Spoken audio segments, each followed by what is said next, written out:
Hierdie week vier ons Pinkster, die uitstorting van die Heilige Gees.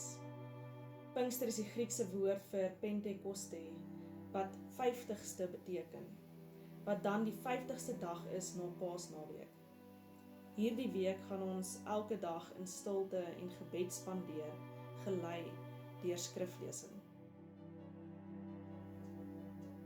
Die vierde tema hierdie week vir die viering van die uitstorting van die Heilige Gees is die leiding van die Heilige Gees.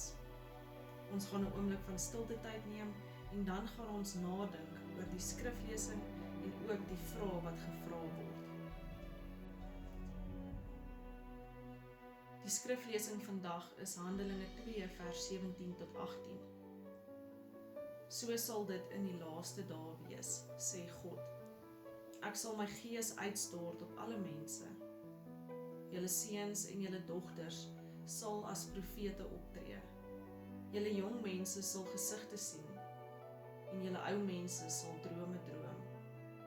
Ja, op my dienaars en my dienaresse sal ek in daardie dae my gees uitstort en hulle sal as profete optree.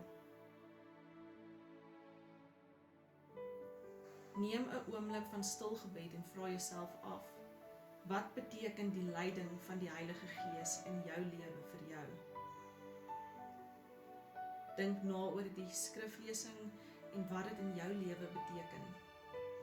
Wat het vir jou uitgestaan?